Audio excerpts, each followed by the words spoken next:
Hello, welcome to another video from me, Mr. Morrison.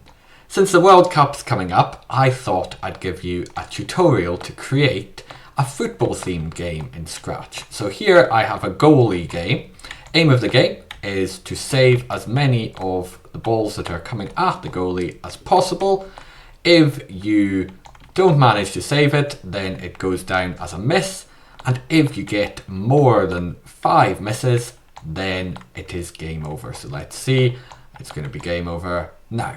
Okay, so let's go to Scratch and open a new project to get started. The first step is going to be to create a backdrop. Choose a backdrop. Now, in where I am in Scotland, we call football, but Scratch is an American thing, so we look up soccer to find it. So soccer here. And then we want to adjust this background. So I'm going to click on that background again and click on backdrops, and I'm going to adjust it. I'll delete the blank backdrop, and then I'm going to adjust it by, I'm going to select by dragging from the top corner right down to the bottom corner, and then moving this whole thing up, try and keep it straight so it moves up so that the top of the goal is touching the top of the screen. Then I'm going to fill with my eyedropper tool, the green down here. I'm going to fill that at the bottom so that we've got a pitch here. So now we have an area that's bigger for the ball to get to the goal. I'm then also going to duplicate this, and I'm going to create one of these that says game over with some text in the middle. So I need to make sure I change my text to black or red. Let's go for red since it's easy where it is. So game over, and I'm going to make this pixel because I quite like that as a game over screen. And so we've got game over in the middle there.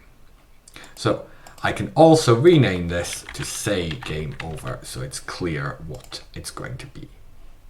I'm then going to go back to my sprites. I'm going to delete the cat because I don't need the cat today. I'm instead going to look up soccer again, and we have a few things. I'm going to choose Ben as my character, but you could choose Jordan or you could choose goalie. So I'm going to choose Ben here, and I am going to make Ben a bit smaller. I'm going to make him 70 here, and then I'm going to put him just in front of the goal somewhere in the middle.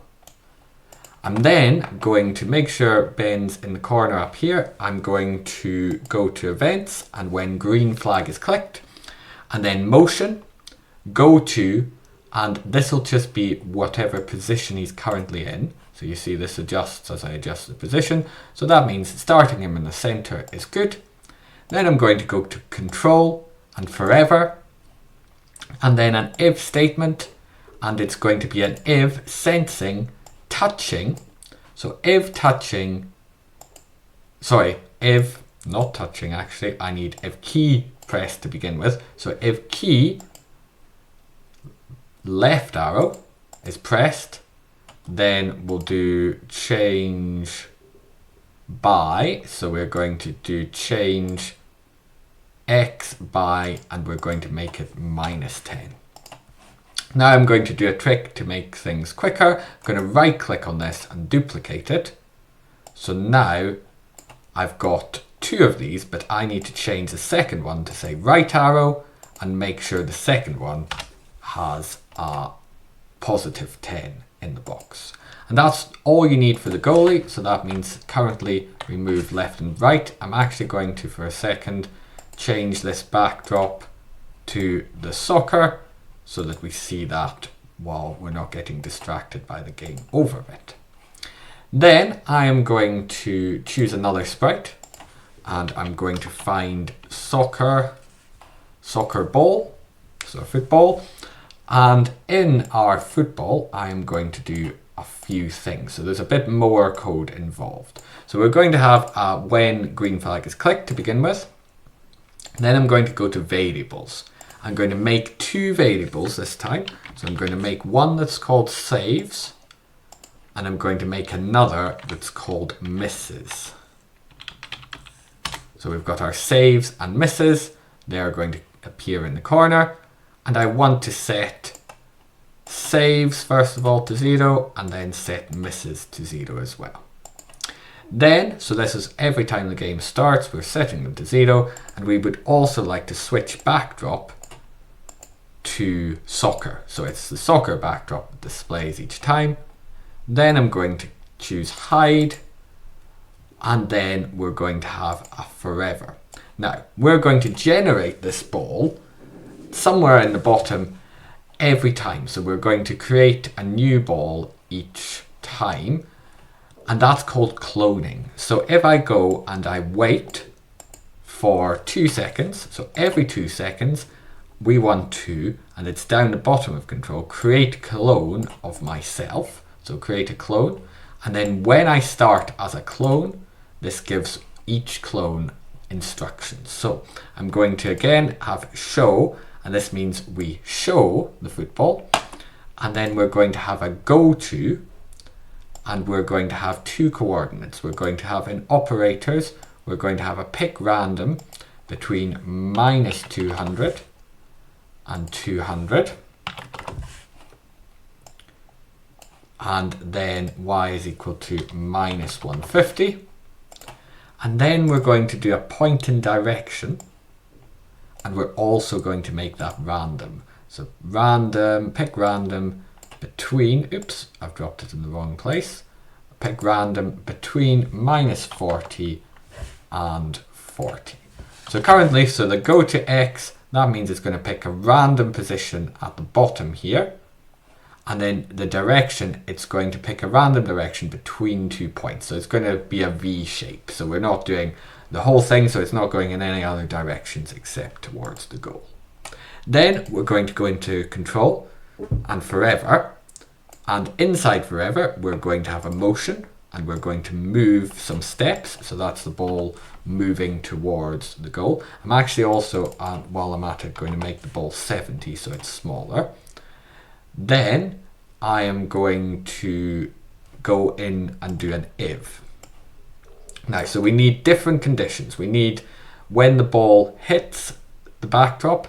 I'm actually going to change something in my backdrop. So I'm going to go into my backdrop. I've noticed one thing I haven't done that I've done previous time. So I'm going to select a black color from the back here, and I'm just going to fill this purple section and this green section. So we've got a full black thing that goes along the back, because that's going to be the signal for when the ball is out. So I go back to my soccer ball, and I'm going to go if touching, and Ben is my footballer. If touching Ben, then I want variables change misses by 1, and then I'm going to delete this clone. Then I am going to do another one of these. So I'm just going to take the if statement out again. And this time it's going to be touching color. So if touching color, and that's where this color comes in. So I need to use my select and select that black. And then we're going to again change misses by 1 and delete this clone. So I've just duplicated that from above. And finally, we're going to have one more if statement in here.